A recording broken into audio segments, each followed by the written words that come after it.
Aksi unjuk rasa yang dilakukan pekerja PT Hoktong di depan gedung DPRD Kota Palembang pada Rabu kemarin mendapat perhatian serius. DPRD Kota Palembang mengaku telah memanggil Dinas Tenaga Kerja untuk meminta klarifikasi terkait tuntutan para pekerja. Sementara itu, pihak perusahaan yang juga telah diundang hingga kini belum memenuhi panggilan DPRD.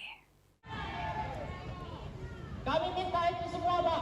Untuk membangun Indonesia. Pasca aksi demonstrasi yang dilakukan pekerja PT Hoktong di depan gedung DPRD Kota Palembang pada Rabu 17 Juni 2026 kemarin, Wakil Ketua 4 DPRD Kota Palembang Saiful Padli mengatakan DPRD telah meminta penjelasan dari Dinas Tenaga Kerja terkait persoalan yang menjadi tuntutan pekerja PT Hoktong.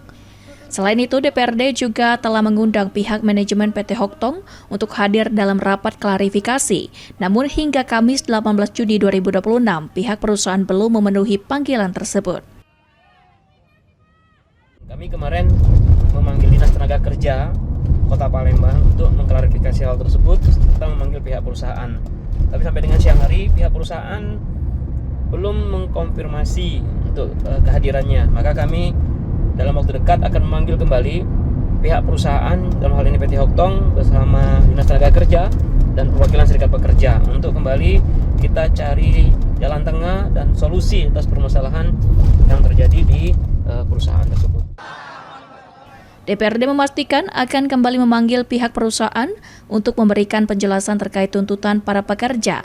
Temuan selanjutnya juga akan menghadirkan Dinas Tenaga Kerja serta perwakilan serikat pekerja guna mencari solusi bersama.